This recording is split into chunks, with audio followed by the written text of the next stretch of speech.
ہوتا ہے اور بہت سست آدمی بن جاتا ہے، وہ اندر اندر سے خرابیاں بھی ہوتی ہے، بظاہر تو بالکل موٹا تازہ لگتا ہے لیکن حقیقت سے آسن کہیں.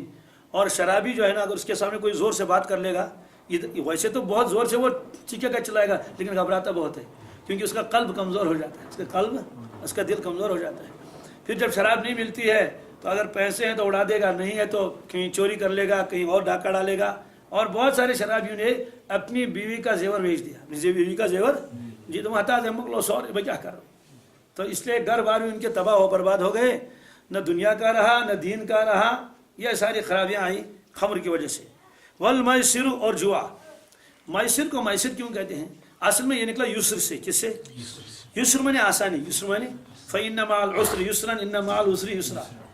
کیونکہ جب آدمی جوا کھیلتا ہے تو آسانی سے بہت سارا مال ہاتھ آتا ہے، اگرچہ کبھی تو ادھر سے دینا پڑتا ہے، لیکن جواری کو اس وقت ہارنے کا تصور نہیں ہوتا ہے، تو صرف جیتنے کی طرف اس کا ذہن جاتا ہے.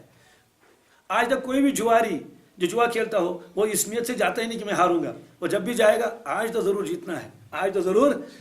بلکہ کبھی کبھی وہ بیوقوف نیاز بھی ڈالنے جاتا ہے. ایک چور چوری کرنے کے لیے جاتا تھا تو ان برتلا ہو کارو بھی نیاز کدو تاکہ ہوں گے ہوشیار کا سن. تو وہ بیوقوف جو ہے وہ نیاز بھی ڈالتا ہے، کہتے ہیں کہ تاکہ آج میں جیت جاؤں. تو میسر کو میسر اس لیے کہتے ہیں، اس میں آسانی کے ساتھ مال آدمی کے ہاتھ آ جاتا ہے. اب بظاہر تو آسانی کے ساتھ مال ہاتھ آ گیا، لیکن اس سے کیا خرابی ہے. اللہ اکبر. جواری کبھی کوئی کام نہیں کرتا، نہ دکانداری کرے گا نہ مزدوری کرے گا، کچھ بھی نہیں کرے گا. کیوں؟ اس کی لت پڑ جاتی ہے، عادت پڑ جاتی ہے. کیونکہ کبھی بہت سارے پیسے ایک دن میں کماتا، 50,000 60,000 لاکھ. جو بڑے بڑے جواری ہوتے ہیں نا وہ بہت کماتے ہیں، اس لیے اس کو تو مفت کی دولت ہے. اب وہ کیوں مغز ماری کرے گا، دکانداری کرے گا اور محنت کرے گا؟ کیا ضرورت ہے؟ ہوتا کیا ہے، یہ دولت جو ہے گھومتی رہتی ہے.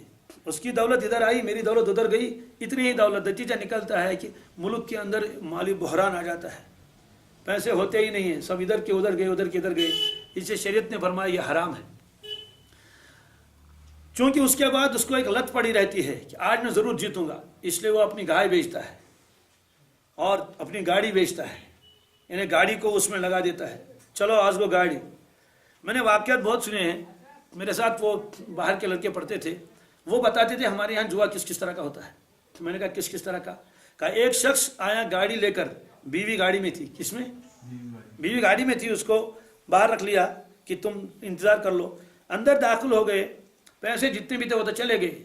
اس کے بعد پھر چسکا ہے شاید میں اب کما لوں، ٹرائی اگین. کیا تو ٹرائی کر رہا ہے نا. اس کے بعد جو اس نے دیکھا تو گاڑی کے اوپر اس نے وہ سٹا لگا دیا. جو بازی لگا دی، جس طرح کی بازی تھی، گاڑی بھی ہار گیا. گاڑی بھی اب رہی بیوی. کیا رہی؟ اس کے بعد اس نے کہا بیوی کے اوپر سٹا لگا دیا. اس نے کہا اس کی بیوی اور اس کی بیوی کا، بیوی کے اوپر اس کی بھی گاڑی ہے نا باہر، وہ بھی ہار گیا. وہ بھی ادھر سے گاڑی کے اندر آیا تھا بیوی لے کر، جب یہاں سے واپس گیا اس نے کہا چابی دے دو. کیا؟ جی جواری سے کہا چابی لے گئے. اور وہ جو گاڑی میں اس کی بیوی بیٹھی تھی، اسٹارٹ کر کے اس نے کہا ہمارا شوہر کہاں گیا؟ کہتا یہ گاڑی بھی میری تو بھی میری. سب کیا کیوں؟ کہا وہ ہار گیا. اب دیکھیے کیا حالت ہے ایسی کہ بیوی بھی ہاتھ سے گئی اور گاڑی بھی ہاتھ سے گئی. یہ خرابی ہے کس کے اندر؟ جوئے کے اندر. ایسی تباہی مچتی ہے. اب جوئے کے اندر جتنی بھی صورتیں آئیں گی وہ ساری کی ساری ریسو من عمل شیطان ہے. اس میں آج کل کی لاٹری بھی آتی ہے. بہت ساری چیزوں میں ہے کہ وہ 10-10 روپے جمع کر لیتے ہیں، پھر کسی کے نام گاڑی نکلتی ہے. یہ سب حرام ہے. اس لیے کہ بظاہر تو اس میں زیادہ خرچ نہیں ہوتا. 10 روپے کتنے؟ گاڑی نکل آئی. ظاہر سی بات ہے گاڑی نکل آئی کس کے بدلے میں؟ 10 روپے میں تو گاڑی آتی نہیں. ضرور یہ پیسہ ہے کن کا؟ دوسرے لوگوں کا، عوام کا پیسہ ہے. تو چاہے اس میں کسی کے اوپر بوجھ پڑے یا نہ پڑے، بہرحال یہ حرام ہے. ایسا شخص جو ہے وہ ایسا شخص وہ اس کا عادی ہو جاتا ہے کہ وہ کوئی کام نہ کرے. اگر میچ کے اندر یہ ہے کہ اس نے بھی پیسے دیے، اس نے کی پیسے دیے، اور پھر یہ کا جو جیتے گا وہ اس کے پیسے بھی لے لے گا، یہ بھی اس میں آ جائے گا. کیوں اس میں آئے گا؟ اس لیے کہ یہ بھی تو ایک قسم کا ہار جیت ہے نا. جو جیتے گا وہ اپنے پیسے بھی لے لے گا، ان کے پیسے بھی لے لے گا. اب مجھے معلوم نہیں اس میں کیا کیا شکلیں ہیں، اس میں یہی شکل ہے.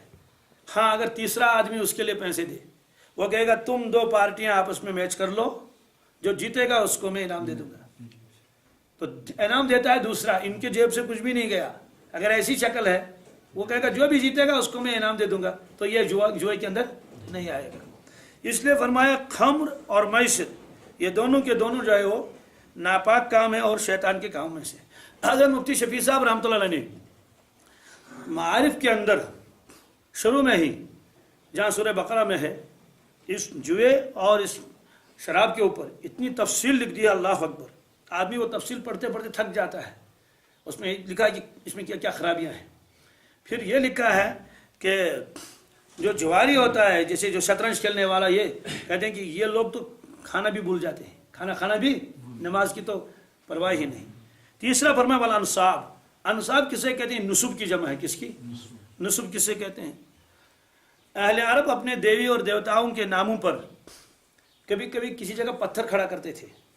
پتھر کھڑا کر لیا، یہ فلان دیوی کے نام پر ہے، اس کو نصب کہتے ہیں. اگر اس میں کان اور ناک اور پیشانی اور منہ بنا دیا، یعنی اس کو گھڑائی کی اس کی، تو اس کو مورتی کہتے ہیں. کیا؟ اگر وہ سیدھے ایسے ہی تو اس کو نصب کہتے ہیں. تو یہ لوگ جہاں اس کو کان وغیرہ بناتے تھے تو مورتی اس کو کہتے تھے. اگر ویسے انگھڑ ہوتا تھا، گڑائی بالکل نہیں ہے، ایسے ہی پتھر کھڑا کر لیا کسی دیوی داو کے نام پر، تو اس کو عربی میں نصب کہتے ہیں. یہ لوگ اس نصب پر اپنے بھیڑ بکریوں کو لیتے تھے اور ان کو ذبح کرتے تھے کہ اس سے یہ دیوی مجھ سے راضی ہو جائے گی اور یہ دیوتا مجھ سے خوش ہو جائے گا اور میرا فلاں کام وہ کر دے گا، یا ایک مصیبتوں سے نجات مل جائے گی. اس کو قرآن پاک نے فرمایا جو انصاب ہیں، یعنی نصب ہیں، یہ بھی شیطانی کام ہے. کیا ہے؟ شیطانی کام ہے.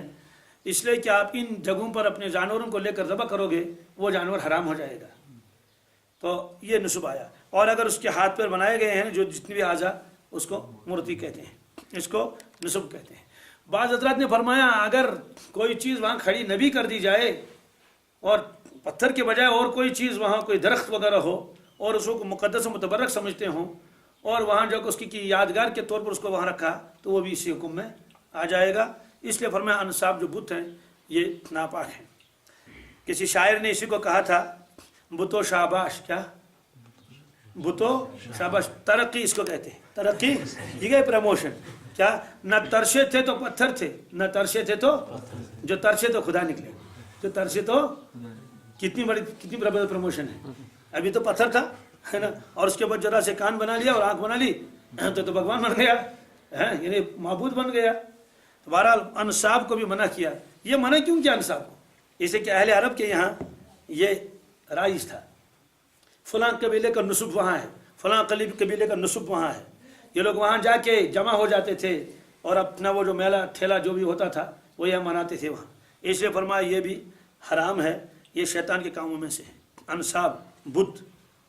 والازلام. ازلام جو ظلمن کی جمع ہے. کس کی؟ یہ ظلم کیسے کہتے ہیں؟ یہ فال کے تیر ہیں. یہ جوا بھی کھیلتے تھے اور فال بھی نکالتے تھے. فال نکالنے کا مطلب کیا ہے؟ فال نکالنے کا مطلب یہ ہے ایک آدمی ایک کام کرنا چاہتا ہے، اب وہ سوچتا ہے کہ مجھے یہ کام کرنا چاہیے یا نہیں کرنا چاہیے. اس کے لیے وہ ایک قسم کا فال نکالتے. اس کی شکل کیا ہوتی تھی وہ میں عرض کر دیتا ہوں. دونوں چیزیں اس میں آئیں گی. جوا کیسے کھیلتے تھے اور تیروں سے. وہ تیر ہوتے تھے جیسے تیر شکار کرتے ہیں نا، اسی کی شکل ہوتی تھی. وہ ایسا تیر تو نہیں جسے شکار کیا جائے، وہ تو بہت تیز ہوتا تھا، بہت لمبا ہوتا تھا، لیکن ان کی شکل اسی سے ملتی جلتی تھی. اسے دو کام کرتے تھے. یہ کعبۃ اللہ کے پاس میں رہتے تھے. وہاں کعبۃ اللہ میں جو مجاور ہوتا تھا، ریش جس کو کہتے ہیں، جب وہیں بیٹھا رہتا تھا بتوں کے پاس، تو ایک تھیلا اس کے پاس رہتا تھا. اس تھیلے میں یہ تیر رہتے تھے.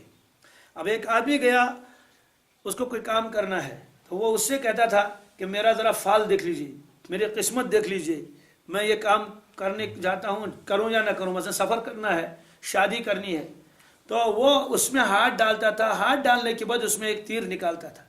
تو تیر نکالنے سے کیا ہوا؟ تیروں کے اوپر لکھا تھا امرنی ربی. کیا؟ امرنی ربی. بعض تیروں میں لکھتا تھا نہانی ربی.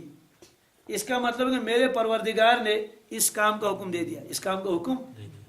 اور نہانی ربی کا مطلب ہے کہ میرے پروردگار نے اس کام کرنے سے مجھے منع کیا. تو اگر وہ والا تیر نکلا جس میں لکھا تھا امرنی ربی، اس کا مطلب تو آپ یہ کام کر سکتے ہیں.